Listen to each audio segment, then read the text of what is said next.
السلام علیکم، میں ہوں سمر عباس۔ پاکستان تحریک انصاف اور مقتدرہ کے درمیان مذاکرات ہو رہے ہیں یا نہیں؟ اگر ہو رہے ہیں تو کیا یہ عمران خان کی مرضی سے ہو رہے ہیں، اور کیا پارٹی کی دیگر قیادت اس متعلق لا علم ہے؟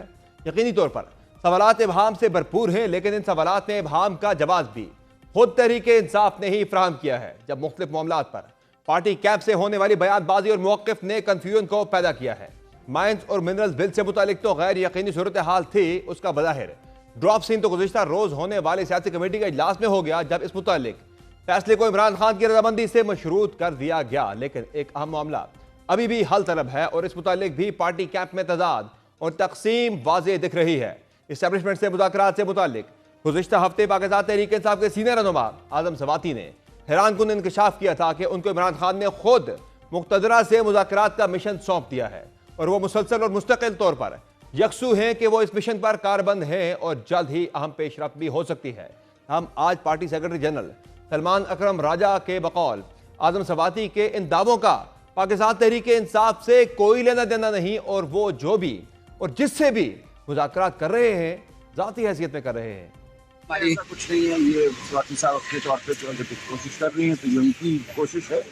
پارٹی جو ہے بحیثیت پارٹی ایسی کوئی بات نہیں کرتی۔ تو یہ سوچ رہا ہے کہ کسی پتلی گلی سے ہم نکلنے کی کوشش کر رہے ہیں، یا کوئی ہم جبر کے ساتھ شیر و شکر ہونا چاہتے ہیں، تو ایسا نہیں ہوتا۔ سواتی صاحب نے جس طرح سے بات بیان کی ہے، وہ شاید اس طرح سمجھنے میں غلط فہمی ہوئی، اور خان صاحب سے ہماری ملاقات ہوگی، اسی لیے ملاقاتیں نہیں ہونے دی جا رہی کہ ایک ابہام پیدا ہو جائے۔ تو جب تک ان سے ملاقات نہیں ہوتی، ان کے اسپوکس پرسن نیاز اللہ نیازی صاحب ہیں، وہی ایک مصدقہ جو بات ہے بات آئیں گے۔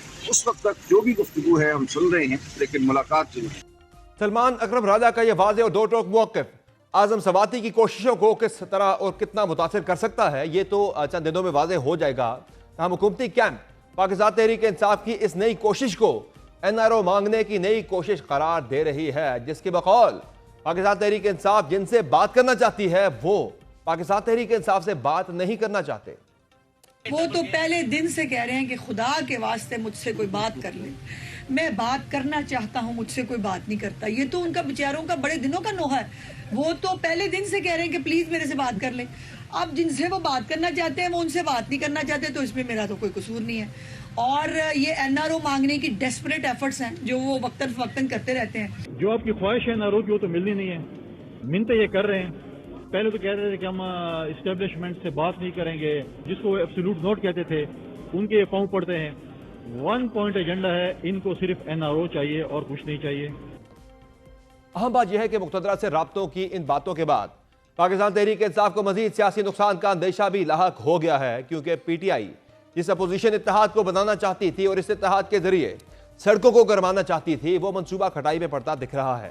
اس متعلق گزشتہ روز جمعیت علماء اسلام پے کا دو ٹوک موقف آ گیا ہے، جس کے مطابق پاکستان تحریک انصاف کے ان رابطوں پر پارٹی معترض ہے۔ تاہم پاکستان تحریک انصاف ابھی بھی پر اعتماد ہے کہ اپوزیشن اتحاد بھی بنے گا اور جمعیت علماء اسلام پے بھی آن بورڈ ہوگی۔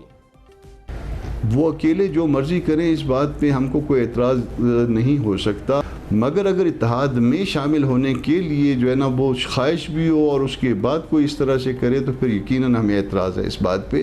ہم جو بھی کریں گے، اگر حکومت سے بھی ایون بات کرنا ہو تو وہ اتحاد کا پلیٹ فارم کرے۔ پھر بات اگر بڑھ گئی تو پھر اتحاد جو ہے نا اس کا اللہ حافظ ہے، اور اگر نہیں بڑھی تو پھر اس کے بعد اتحاد چلے گا۔ اس کے اوپر ہمارے تحفظات ہیں، ہمیں ان کے آپس کے رابطوں کے اوپر کوئی پرابلم نہیں ہوگا، سیاسی باتیں اپنے طور پہ چلتی رہیں گی، مگر پھر اتحاد کی بات شاید جو ہے نا وہ ہم 2 قدم پیچھے ہو جائیں۔ مولانا صاحب نے ہم سے 15 تاریخ تک کا وقت مانگا تھا، ہماری ان سے جو بات ہونی تھی ہو گئی، اب تو نئی بات نہیں، ہماری طرف سے بات مکمل ہے۔ ان کے جو تحفظات تھے اس پہ ہم کلیئر کر چکے ہیں کہ بالکل ہم اس کو ریزالو کر دیں گے، اور آپ کے کنسرنز پہ اس کو ہم ایڈریس کریں گے۔ پاکستان تحریک انصاف اس سیاسی چیلنج کا کیسے سامنا کرے گی، یہ تو آنے والا وقت ہی بتائے گا۔ دوسری جانب اگر بانی P T I Imran Khan کی بات ہو تو ان کے لیے قانونی چیلنجز جو کہ تو برقرار ہیں۔ اس متعلق آج ایک انتہائی اہم پیش رفت ہوئی، جب 15 اپریل کو سیشن عدالت میں ان کی طلبی کے حوالے سے اڈیالہ جیل حکام نے خصوصی سیکیورٹی مانگ لی ہے۔ تفصیلات کے مطابق ڈسٹرکٹ اینڈ سیشن کورٹ اسلام آباد میں بانی پی ٹی آئی کے خلاف اقدام قتل، جعلی رسیدوں اور دیگر معاملات میں مقدمات کی ضمانت کے حوالے سے دائر درخواستوں پر 15 اپریل کو سماعت کے دوران جج افسر مجوکا نے بانی پی ٹی آئی کو ذاتی حیثیت میں طلب کر رکھا ہے، اور اب اڈیالہ جیل حکام نے عمران خان کو عدالت میں پیش کرنے کے لیے خصوصی سیکیورٹی مانگ لی ہے۔ سپرنٹینڈنٹ اڈیالہ جیل نے خط میں بانی پی ٹی آئی کی سیکیورٹی کے لیے خصوصی گارڈز مانگ لیے ہیں، لیکن ظاہرہ نظر یہ آ رہا ہے کہ وفاقی حکومت کی طرف سے انکار ہی کر دیا جائے گا، جو کہ پہلے کئی مواقع پر نظر آیا۔ لیکن کیا اس مرتبہ سیکیورٹی دی جائے گی اور کیا عمران خان کو عدالت میں پیش کیا جائے گا؟ ان تمام معاملات پر مزید گفتگو کے لیے پروگرام میں جوائن کیا ہے پاکستان تحریک انصاف کے سینئر رہنما رؤوف حسن نے۔ بہت شکریہ رؤوف حسن صاحب، آپ نے جوائن کیا پروگرام میں۔ سر یہ بتائیے گا کہ جو کوششیں جاری ہیں اعظم سوادی صاحب کی طرف سے کہ وہ اسٹیبلشمنٹ سے رابطوں کی بات چیت کی کوششیں کر رہے ہیں خان صاحب کے کہنے پر، لیکن پارٹی اس معاملے کو ڈسون کر رہی ہے۔ سلمان اکرم راجہ صاحب کہہ رہے ہیں کہ ان کی اپنی ذاتی کوشش ہے، پارٹی کا اس سے کوئی تعلق نہیں ہے۔ تو کیا جو ان کے بقول اعظم سوادی صاحب کے بقول کہ خان صاحب نے انہیں اس معاملے میں ٹاسک دیا تھا، تو خان صاحب پارٹی نہیں ہے کیا، یا پارٹی جو ہے وہ عمران خان نہیں ہے؟ کیا معاملہ ہے؟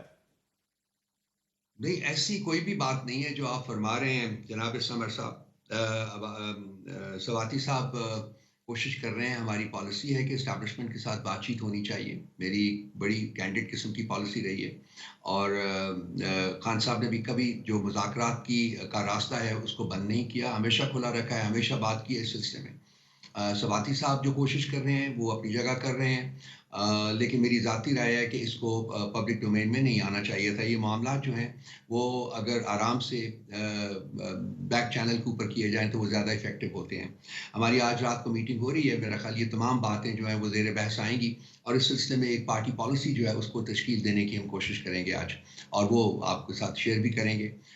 باقی جو سواتی صاحب ہیں، بالکل وہ پارٹی کے ایک بہت آنریبل ممبر ہیں، اور اگر ان کی کوششوں سے کوئی بریک تھرو مل سکتا ہے تو میرا خیال ہے کہ اس میں کوئی مذائقہ نہیں ہے۔ یعنی ابھی تک جو اعظم سوادی صاحب کی طرف سے کوششیں ہو رہی ہیں اسے پارٹی کی پوری بیکنگ اور سپورٹ حاصل ہے، آنرشپ حاصل ہے پارٹی کی؟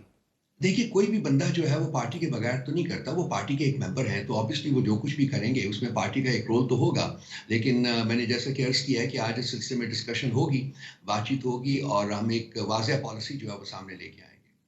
لیکن پارٹی کے سیکرٹری جنرل سلمان اکرم راجہ صاحب نے تو ڈسون کر دیا، وہ کہہ رہے ہیں ہمارا کوئی تعلق نہیں ہے اس معاملے سے، یہ ان کی ذاتی کوشش ہے، ان کا ذاتی معاملہ ہے۔ یہ کیا تھا ماجرا ہے؟ میرا خیال ہے کہ اس سلسلے میں کوئی پبلک ڈومین میں بات نہیں کرنا چاہوں گا، جیسا کہ میں نے کہا ہے کہ پارٹی پالیسی آج تشکیل دے دی جائے گی، اور اس کے بعد میرا خیال ہے کہ ہم آپ کے ساتھ شیئر کر لیں گے۔ سر اب تو یہ معاملہ آلریڈی پبلک ڈومین میں آ چکا ہے، سواتی صاحب نے بھی ایک ویڈیو بیان جاری کر دیا، پارٹی کے سیکرٹری جنرل نے، کسی اور عہدیدار نے نہیں بلکہ ایک ذمہ دار ترین عہدہ ہوتا ہے پارٹی کے اندر سیکرٹری جنرل کا، انہوں نے بھی آج اس پہ ریئیکٹ کیا ہے، ان کا بیان آ گیا ہے کہ یہ ہماری پارٹی کا ایسا کوئی تعلق نہیں ہے۔ تو اب تو پبلک ڈومین میں آ گیا معاملہ، اب تو اس پہ بات ہو بھی سکتی ہے۔ اور میں ایک ذمہ دار پارٹی پرسن ہونے کی مناسبت سے میں کم از کم اس کو پبلک ڈومین میں نہیں ڈسکس کرنا چاہوں گا۔ اچھا سر یہ بتائیں کہ ویسے تو آپ تو اس معاملے کو سپورٹ خود بھی کرتے آ رہے ہیں بڑے عرصے سے کہ اسٹیبلشمنٹ سے بات چیت ہونی چاہیے، مقتدرہ سے رابطے ہونے چاہیے، تو اب اگر ہو جاتا ہے معاملہ تو پھر پارٹی اس معاملے سارے کو بیک کرے گی، بھرپور سپورٹ کرے گی اس آئیڈیا کو؟ دیکھیے، ڈائیلاگ کا ایک پروسیس ہے، وہ شروع ہوتا ہے، وہ ایک دن دو دن کی بات نہیں ہوتی۔ اب دیکھنا ہوگا کہ کیا dialogue it leads to where, because ہم کسی ڈیل کے متلاشی نہیں ہیں، ہم گیو اینڈ ٹیک کے متلاشی نہیں ہیں۔ ہم نے کل بھی خان صاحب نے بھی اپنی جو ہارڈ اسٹیٹ کے کانسیپٹ کے کانٹیکسٹ میں انہوں نے ایکسپلین کیا ہے کہ ہمارے لیے ہارڈ اسٹیٹ کیا ہے۔ ہمارے لیے ہارڈ اسٹیٹ ہے ایک ایسی اسٹیٹ جو کہ آئین، قانون، اخلاقیات اور انسانیت کی تابع ہو۔ تو ہم اسی سلسلے اسی ڈومین کے اندر رہ کے ہم ایک ڈائیلاگ بھی کرنا چاہتے ہیں، تاکہ ریاست کو اور ریاست کے تمام اداروں کو آئین، قانون، انسانیت اور اخلاقیات کے تابع کیا جائے، اور اسی صورت میں ہی ریاست آگے موو کر سکتی ہے، اس کے بغیر آگے نہیں موو کر سکتی۔